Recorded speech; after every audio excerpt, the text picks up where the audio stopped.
ॐ नमः शिवाय। ॐ नमः शिवाय। पशूनां पतिं पापनाशं परेशम् गजेन्द्रस्य कृत्तिं वसानं वरेण्यम् जटाजूटमध्ये स्फुरद्गाङ्गवारिम् महादेवमेकं स्मरामि स्मरारिम्।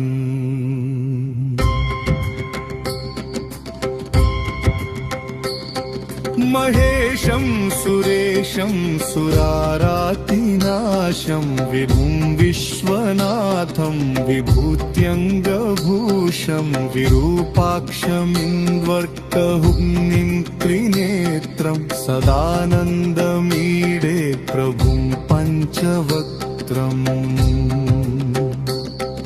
गिरीशं गणेशं गले नीलवर्णं गवेन्द्राधिरूढं गुणातीतरूपं भवं भास्वरं भस्मनाभूषिताङ्गं भवानीकलत्रं भजे पञ्चवक्त्रम्।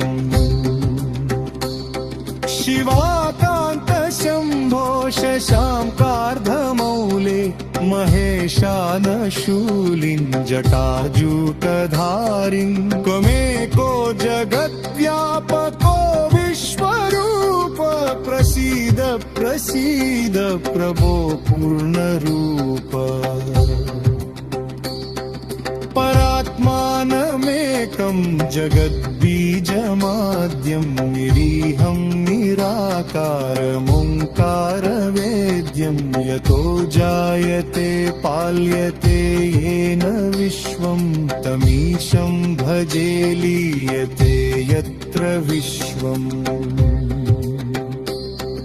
न भूमिर्न चापो न वह्निर्न वायुर्न चाकाशमास्ते न तन्द्रा न निद्रा न ग्रीष्मो न शीतं न देशो न वेशो न यस्यास्ति मूर्तिस्त्रिमूर्तिं तमीडे।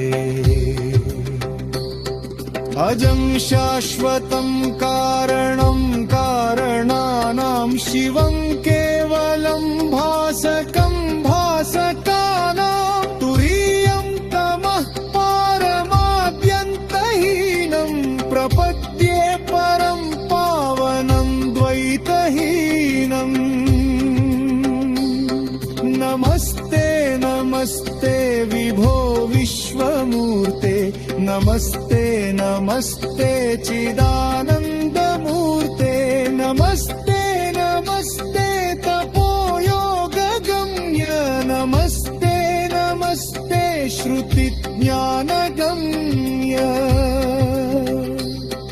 प्रभो शूलपाणे विभो विश्वनाथ महादेव शम्भो महेश त्रिनेत्र शिवाकान्त शान्त स्मरारे पुरारे त्वदन्यो वरेण्यो न मान्यो न गण्यम्।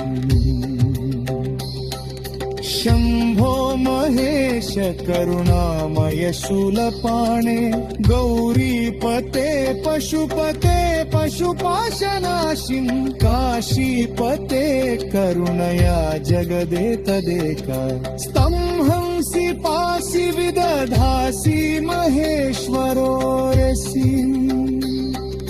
त्वत्तो जगद्भवति देव भव स्मरारे त्वय्येव तिष्ठति जगन्मृड विश्वनाथ त्वय्येव गच्छति लयं जगदेतदीश लिङ्गात्मकं हर चराचर विश्वरूपिणी। इति श्रीमच्छङ्कराचार्य विरचितो वेदसार शिवस्तव सम्पूर्ण नमः